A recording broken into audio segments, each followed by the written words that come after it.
এই মুহূর্তে আপনারা কি মনে করছেন সরকারের শিল্পের জন্য সরকার জমি অধিগ্রহণ করতে পারে?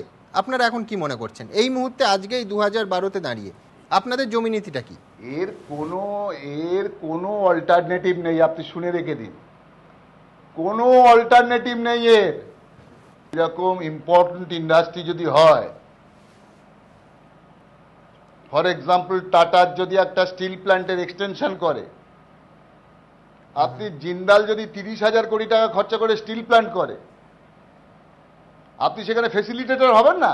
আমি একদম সরাসরি ধরুন জিন্দাল, আপনি যে কটা উদাহরণ দিলেন, জিন্দাল, টাটা, তারা বড় কারখানা করবে, সেখানে 1000 একর জমি লাগবে, আপনারা অধিগ্রহণ করবেন, অ্যাকুইজিশন করবেন? আমি ফেসিলিটি দেওয়ার কথা বলছি, করবেন? হ্যাঁ করব, সাহায্য করব, নিশ্চয়ই করব, নিশ্চয়ই সাহায্য করব, নিশ্চয়ই সাহায্য করব, কেন করব না? এটা অনেকবার সিঙ্গুর নিয়ে কথা হচ্ছে। আমার একটা বক্তব্য আছে, সিঙ্গুর কোথায় হচ্ছিল? সবচেয়ে যেটা ফার্টাইল ল্যান্ড, যেটা উর্বর জমি, তার উপর।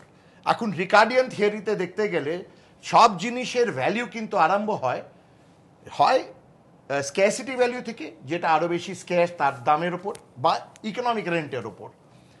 আমরা কেন সবচেয়ে উর্বর জমিটা টাটাকে দিচ্ছিলাম? সেটা কি এক ধরনের সাবসিডি নয়, ভর্তুকি নয়? সে তো আসছে তার লাভের জন্যে।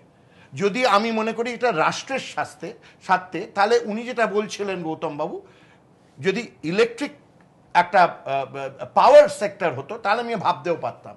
সেকেন্ড প্রশ্ন, এতগুলো রুগ্ন ইন্ডাস্ট্রি আছে, হ্যাঁ, এতগুলো রুগ্ন ইন্ডাস্ট্রি জমিকে আমরা সেইগুলোকে প্রথম খুলিনি কেন? চাষির পেছনে গেলাম কেন? তো সেইখানে একটা বিরাট প্রশ্ন আছে। তাহলে আমি ওইখানে পাচ্ছিলাম কেন? কারণ সস্তায় পাচ্ছিলাম বলে? তাহলে আসল কারণটা হচ্ছে আমি ন্যানো গাড়ি সস্তায় তৈরি করতে পারছিলাম কারণ জমিটা সস্তায় পাচ্ছিলাম বলে। আমি কি সেই এক থিওরি, এক টেকনোলজি নিয়ে শহরের মধ্যে করতে পারতাম, বাটানগরে করতে পারতাম, বেঙ্গল ইমিউনিটি সেন্টারে করতে পারতাম, না যেখানে আমার চা বাগান ভালো চলছে না সেখানে করতে পারতাম? তো এই প্রশ্নগুলো কিন্তু কেউ করছে না।